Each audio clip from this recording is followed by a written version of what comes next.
Good morning, guys. So today we are going to continue reading with chapter 11. Daniel is continuing his flashbacks, and in chapter 11, he shares more about how he finds Erica, and he remembers more about a resistance movement that took place in Auschwitz. Okay, so follow along. The next morning, as we marched by, I could see Erica scanning the crowd. I had made sure that I was on the side nearest her, and then her eyes lit on me. And that is the picture of little Erica I will always remember. She continued to play, but her face broke out into a smile. And as I marched past, also smiling, she played a few extra notes just for me. Then she saw father, and I saw the tears spill from her eyes.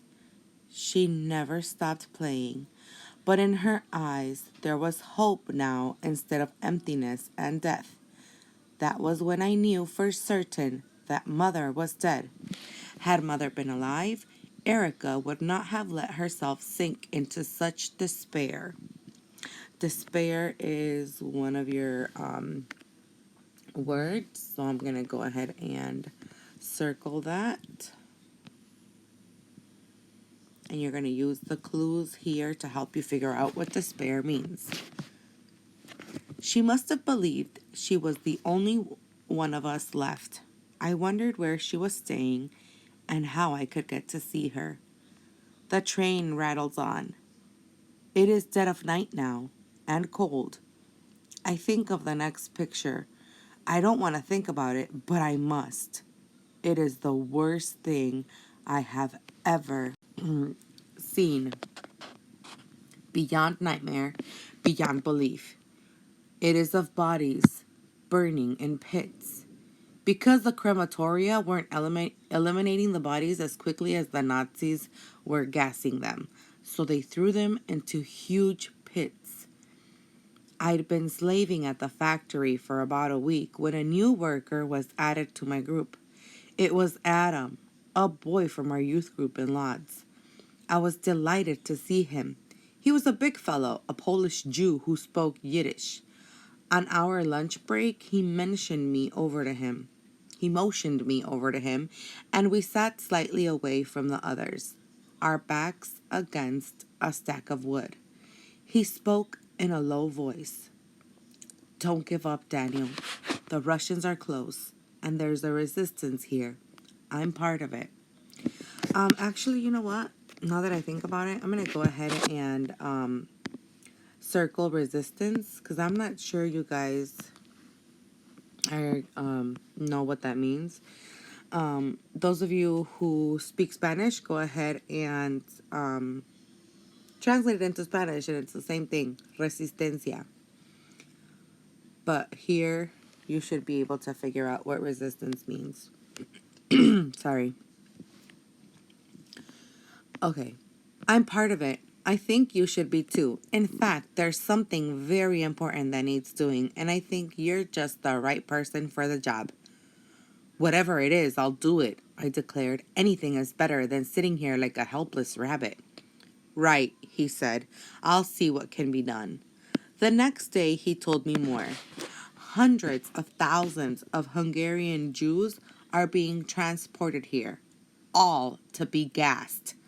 Already, some in the resistance have smuggled out people and a couple of photos to the outside, but we need more evidence.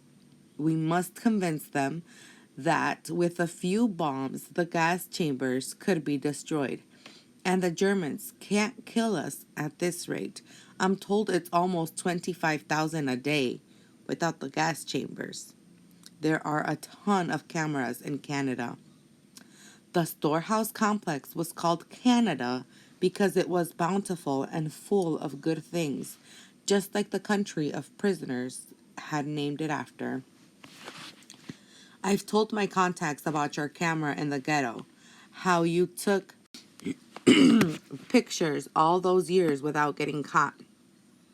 They want you to take some pictures of the gas chambers, if we can manage it.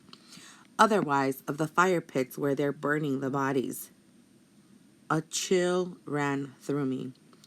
I realized at once how dangerous this would be, and if something happened to me, who would look after father? I'd like to think about it, I replied. Not for too long, Adam cautioned. We'll have to do lots of planning. Once back in the barracks, I had to try to decide whether to tell father or not. We were able to sneak a look at Erica twice a day then, and that morning, father had gotten away with tossing her a small ration of bread. First, making sure the guard wasn't looking. I knew he wouldn't want me to take any chances. Still, I felt I owed it to him to tell him, in case I didn't come back from the mission. There was no privacy in the barracks, nowhere even to crouch, so we squatted just outside the building. There's a resistance movement here, I told him, and they know I'm a photographer. They want me to take some pictures. They'll smuggle them out in the hope that they can convince the Allies that mass murders are actually taking place. For a moment, he didn't reply. When he did, his response shocked me. You must do it, Daniel, if you want to. We are all just waiting to be sent to the gas chambers. They'll kill us one way or another. Maybe you can help stop it. I'll try, but you must let me help. I've got some contacts. I can make things in the factory and exchange them for things you could find useful, like a case to conceal. Papi, I know. Sorry about that, my son. To conceal the camera, and an ID that would show you to be a laborer who works in the Canada complex, or a capo, someone who might legitimately have to be where you're going. Maybe even a new uniform. I'm going to circle the word legitimately as well. Okay. And you can figure out what that word means. The next day, I told Adam I'd do it. The first thing they had to figure out was how to get me out of the work details so I could be where I had to be. For a week, I heard nothing from them. Then one day, Adam sat me down and explained the plan. We'll do it on one of your days off, he explained. We were given one day off every 2 weeks. On that day, a couple from the barracks being built will ask for you and your father and about 10 others to come on a work detail. The pits for burning bodies are through the woods parallel to the new barracks. You'll be given the camera at the barracks. You and 3 others will be ordered to carry some supplies from the building site to the pits. The SS guards at the pits will be told you're delivering it to help the burning. Somehow, you'll have to take your pictures. Then you'll be marched to Canada because we want to get some pictures there of the mountains of goods. It should give the Allies some idea of what we're talking about. Especially helpful would be to get a picture of the hair. The women's hair is packaged and sent back to Germany. A picture of a mountain of hair in bags would be very useful. Adam spoke of these horrors in the most matter-of-fact way. That's another expression that I want you to define. Matter-of-fact. And you'll find your clues here. Adam spoke of these horrors in the most matter-of-fact way. You talk of it so calmly, I commented with a shudder, and then he gave me a look I will never forget. I can't even describe it well. Only my camera could have captured it. It was a look that said, I have seen more pain than I can deal with. Don't ask anything of me. I cannot give it. When we arrived on the transport, Adam said to me, I had my little sister Anya by the hand. They tore her from me, and one SS man threw her over to another.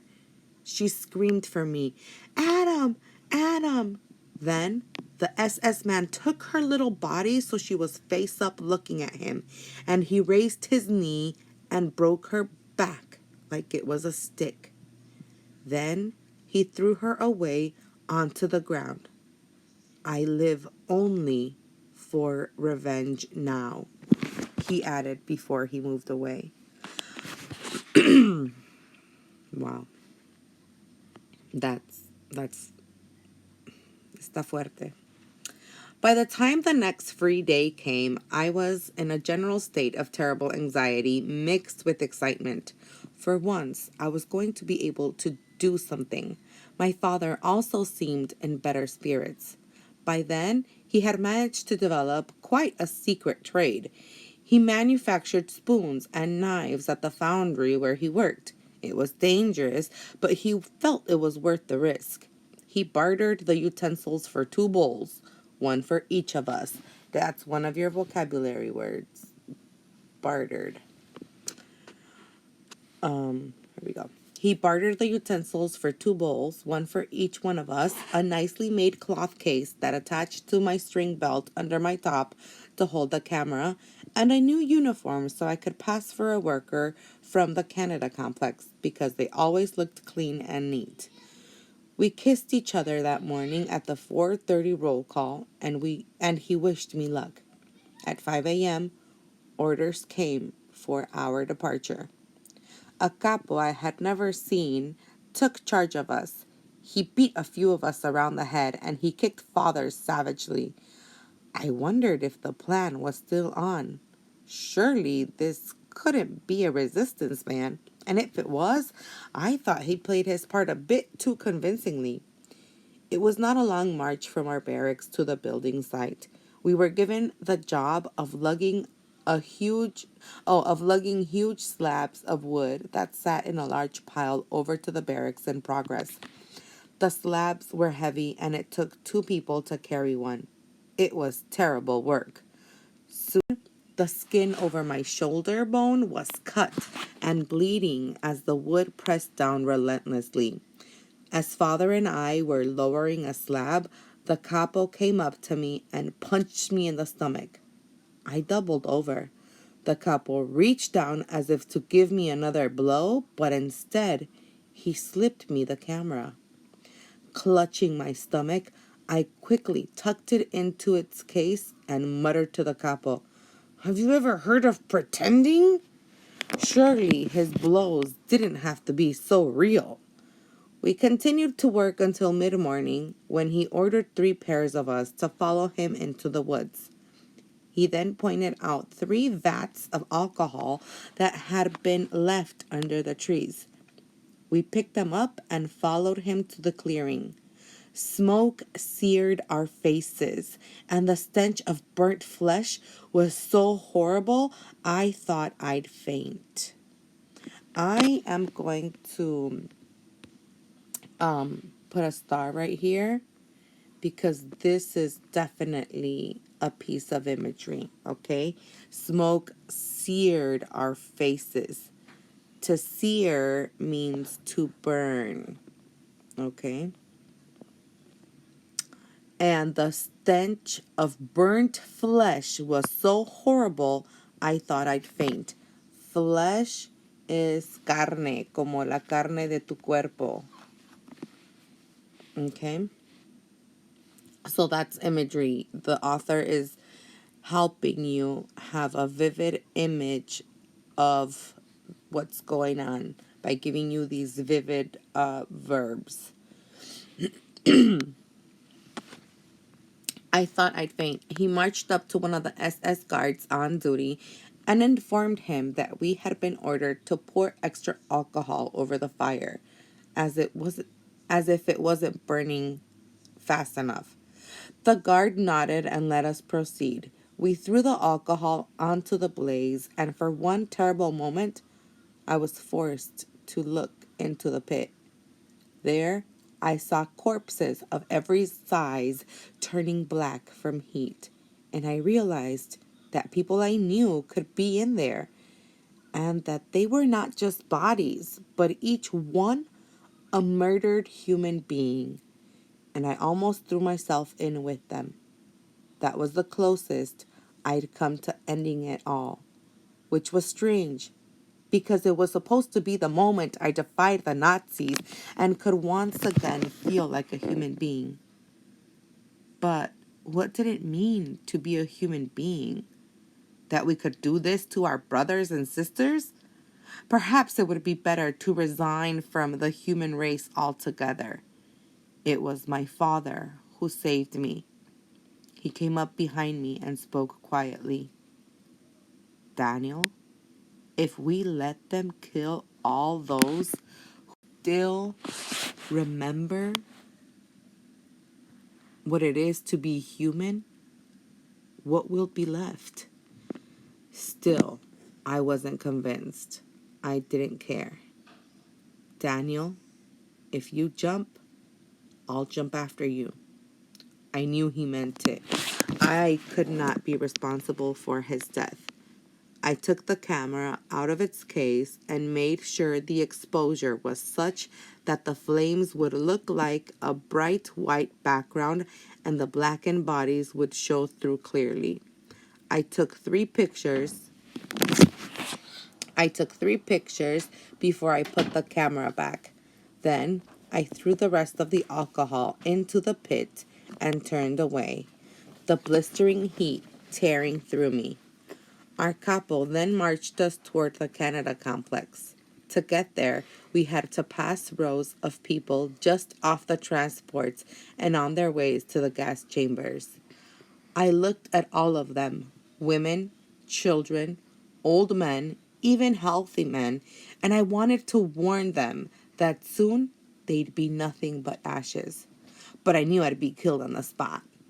So many SS, so many dogs surrounding them. And if any Canadian told them of their fate, the Canadian was thrown live into the crematoria fires. After all, destruction on such a huge scale demanded that the victims know nothing. Even now, an SS officer was calling out, "Hurry, please. You'll be disinfected and have showers, and then you'll be reunited with your families in the camp. Make sure you fold your clothes neatly. Remember where they are so you can retrieve them after your showers. Hurry now, please." How could they imagine, these Jews from Hungary, what was in store for them? In fact, I believe it was only those of us who had been held in Poland who suspected the real truth. How could the others even imagine it? We were marched to Canada, where we returned the empty alcohol vats. With great authority, the couple marched us into various storehouses. I managed to take 3 more pictures. Any more would have been too dangerous. On the way back to the building site, I handed the camera over to the capo. He tucked it into his inside jacket pocket. As he did so, he gave me a wink and then a kick. The wink wasn't much, but it lifted my spirits enormously. We'd pulled it off. I just prayed that they could get the photos out of the camp and into the hands of someone who could do something. Even now, the fury image of that day stays burned in my mind. I will never, ever forget it. All right, guys, this is the end of chapter 11. Things are getting really intense. I will see, well, there are many articles about all the belongings that were taken from the Jews. So I will try to find one of those for next week that we can tie into this chapter.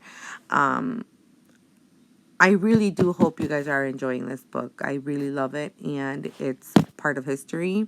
Again, it's historical fiction, so the events in this book really did happen. If you have any questions, please email me and stay in touch. Bye.